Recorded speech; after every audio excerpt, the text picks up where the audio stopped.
All right, Winter Storm Brant producing 3 to 6 inches of snow, generally speaking, across Connecticut. Officially 2.6 inches at Bradley Airport, 5 inches for Bridgeport, so putting a bit of a bigger dent in the Bridgeport deficit as opposed to for the Hartford area. In fact, cutting the Bridgeport deficit basically in half. So still over 14 inches for the season to date behind for the Hartford area. And speaking of Hartford, 21 degrees, a calm wind in our capital city. You can see the snow-covered scene there from New Haven, 28 in the Elm City, and from southeastern Connecticut. Of course, those main thoroughfares have all been cleared. Things are dry.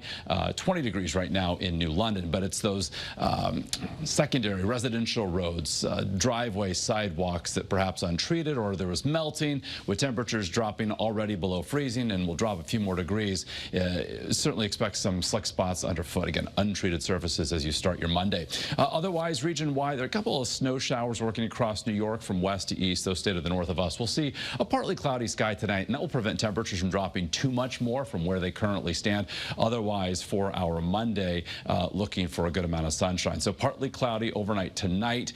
Temperatures bottom out in the mid and upper teens inland, low 20s along the 95 corridor. Now tomorrow, the wind's not going to be terribly strong, and sustained winds 5 to 10 miles an hour. We could get some gusts between, say, 15 and 20 miles an hour. So as temperatures during the afternoon peak between 30 and 35 inland, mid-30s along the shoreline, they will feel a bit chillier. Futurecast wind chill values tomorrow afternoon in the 20s for many locations. Looking ahead to Tuesday, we'll start off with some sunshine. Temps in the teens inland, low 20s along the shoreline early in the day. Again, we top out between 30 and 35, but we'll see an increase in cloudiness. That's all thanks to a system developing to our south and passing offshore.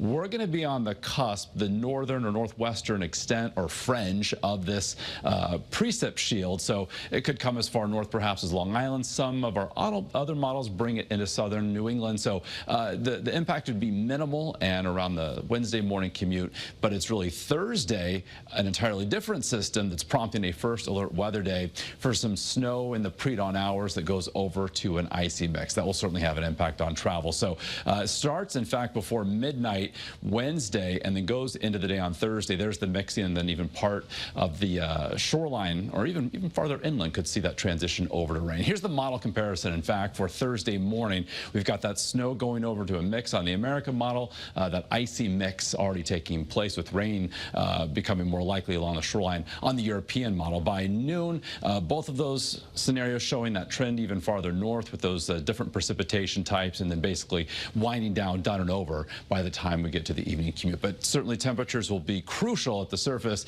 as far as how this system plays out. Regardless, we've got that first alert weather day for Thursday with the impacts to the morning commute and as well as the day progresses. Again, hoping for some improvement by the evening commute. Otherwise, Friday for Valentine's Day, breezy, highs in the low and mid-30s. So generally speaking, temperatures running at or below average over the next 7 days.